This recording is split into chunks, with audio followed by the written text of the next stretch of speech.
Friends, welcome back to my channel Commerce Talk with Sadhana, and we have covered most of our topics of chapter first yesterday. Only a few are left and we will try to complete those topics today.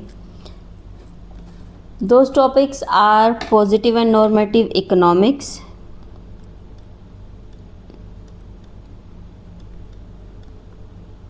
positive and normative economics.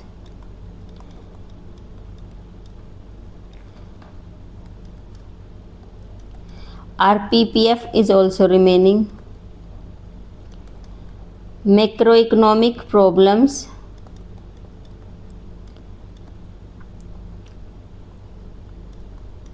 and macroeconomic policies. Only these topics are remaining.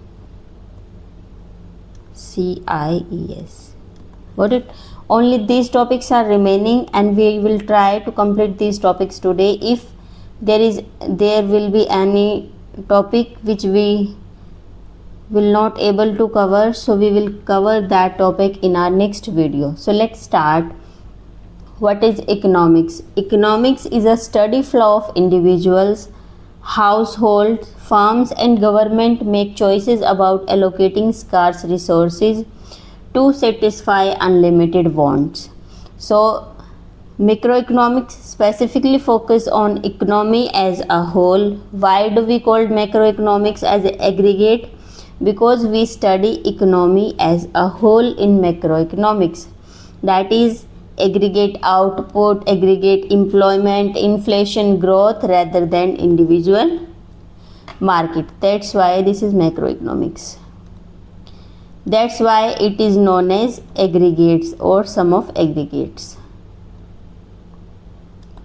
Got it?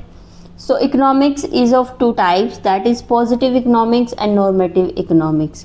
What this concept says: positive economics deal with objective or factual data about the economy. It describes economic phenomena as they are. It tells us the reality. It tells us the reality which is based on data, facts, empirical evidences. Positive statements can be tested and either verified or falsified using real world data. So it is based on data,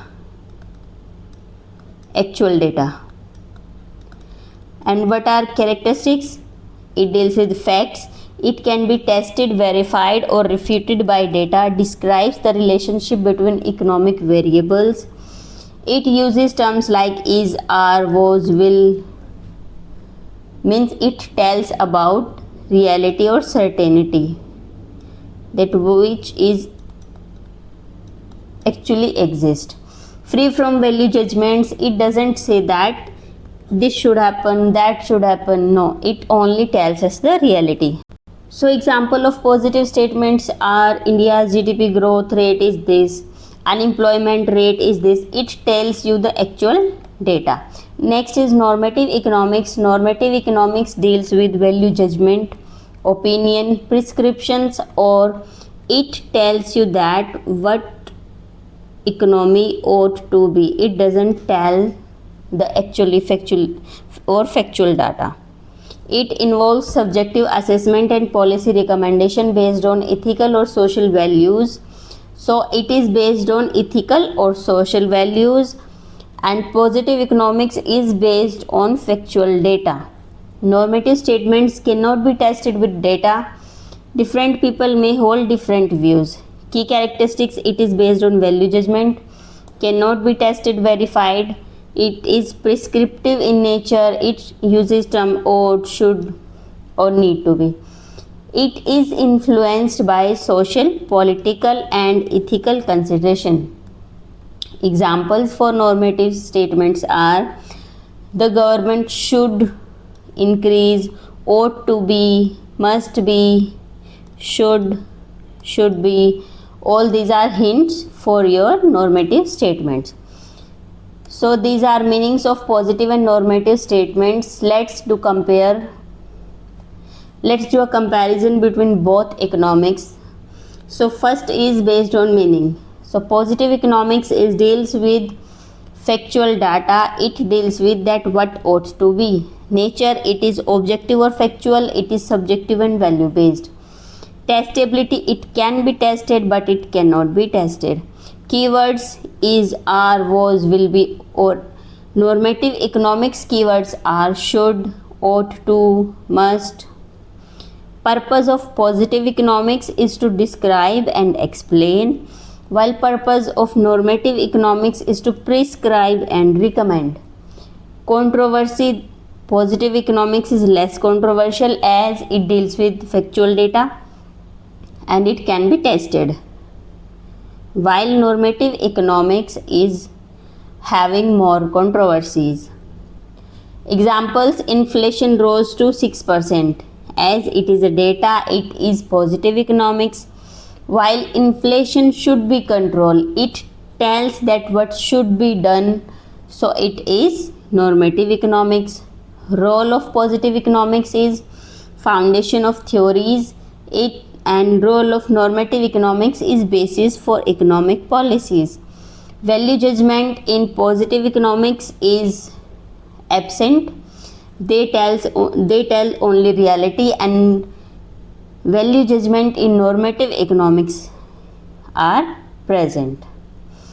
So you can also do a memory trick that positive is equal to provable, both starts with P.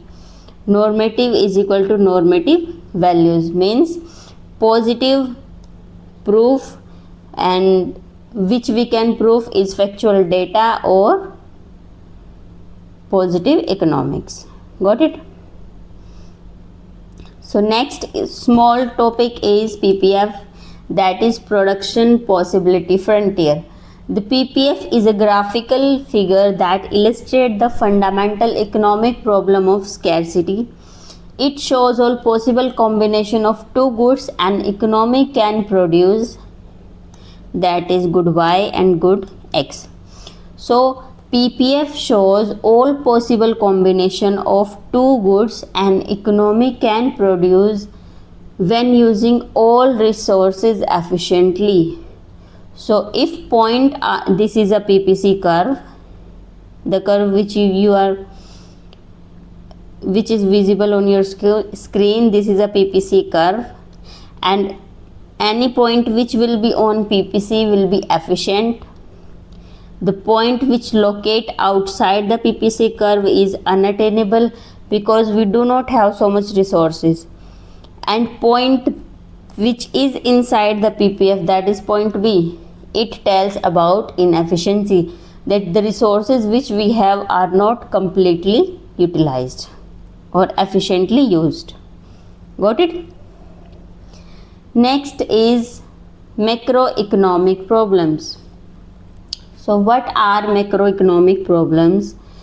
The problems which are of a whole country or whole nation are macroeconomic problems. Macroeconomics study the economy at an aggregate level. Every economy, whether developed or developing, faces certain core challenges that affect overall being of a society. So macroeconomic problems are divided into major 6 category, or major 6 problems are there. First one is unemployment. Second one is inflation. Third one is low economic growth, that is recession.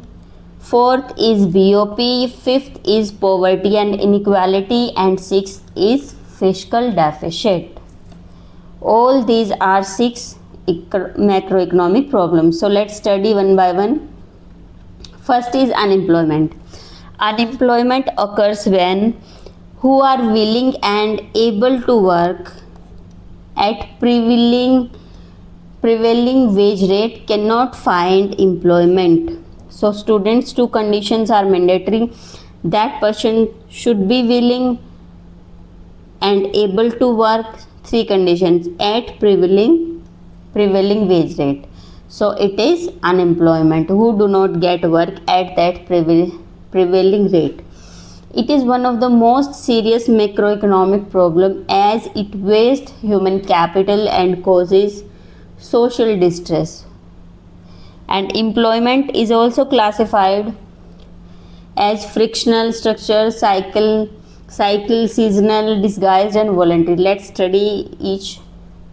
First one is frictional unemployment.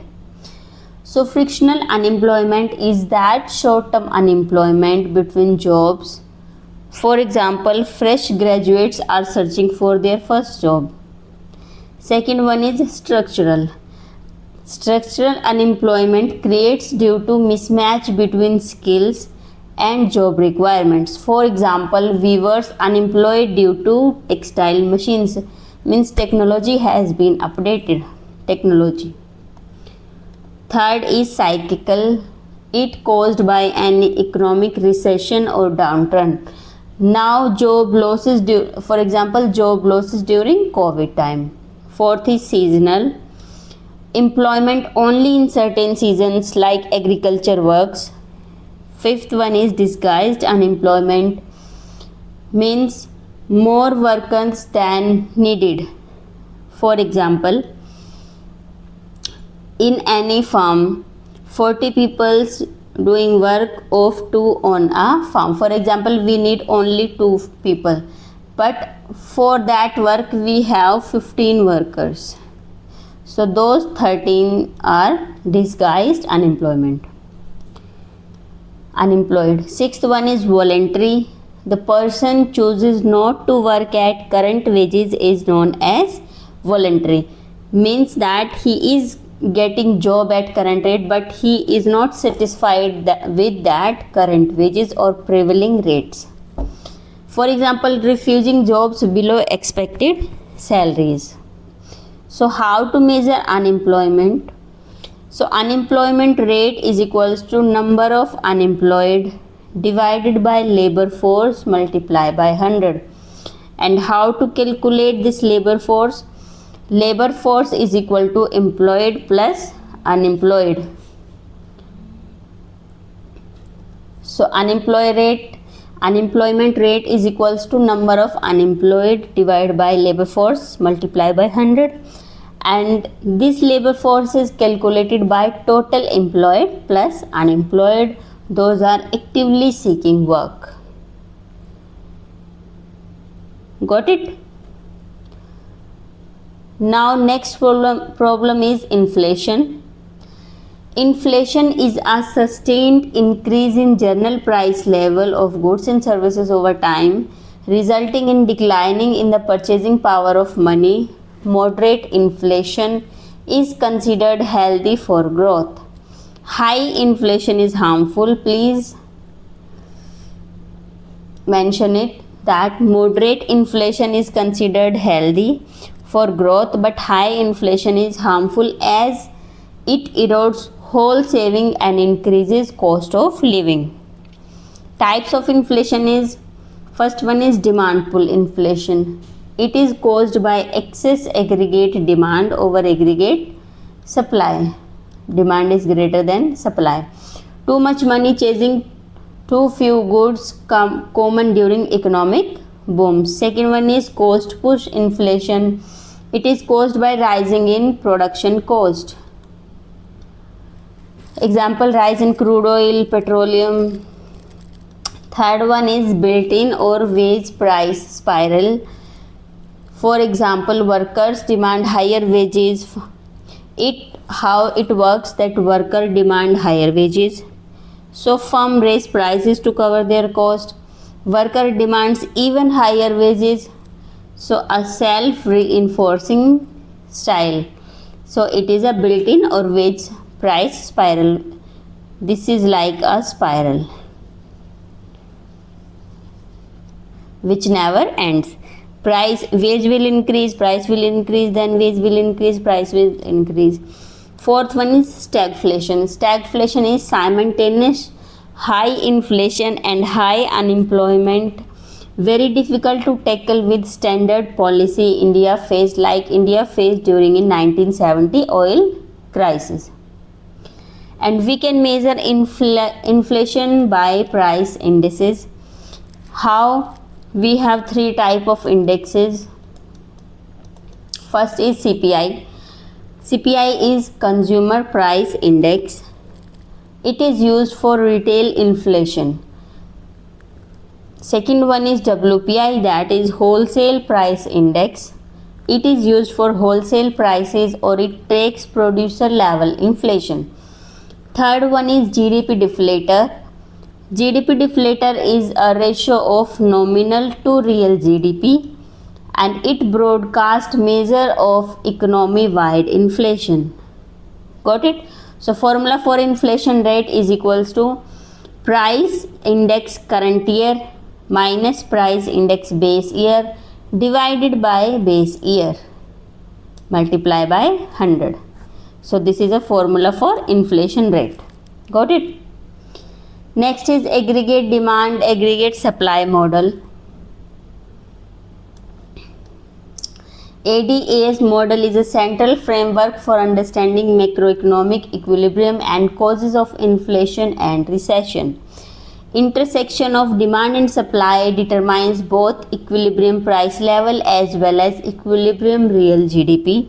So components of aggregate demand, how you will find out aggregate demand is equals to C plus I plus G plus net export. That is, C stands for consumption, I stands for investment, G stands for government spending. So if you want to calculate aggregate demand, then you have to sum up consumption plus investment plus government spending plus net exports. Got it? If this value, net export value, come in negative, that means imports are greater or trade deficit is there. But if it is positive,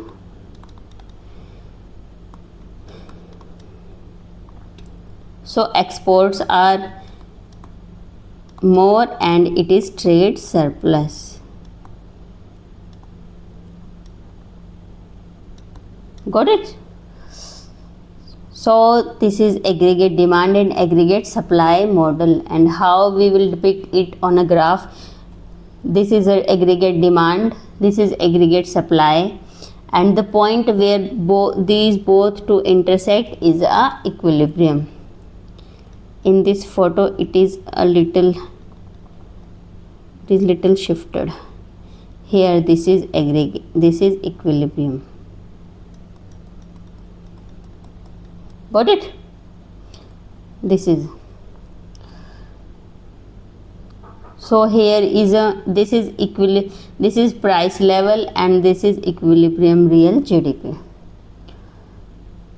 Next is low economic growth and recession. So economic growth refers to an increase in GDP of an economy over time. So what is recession? A recession is a period of significant decline in economic activity, generally defined as 2 consecutive quarters of negative GDP growth.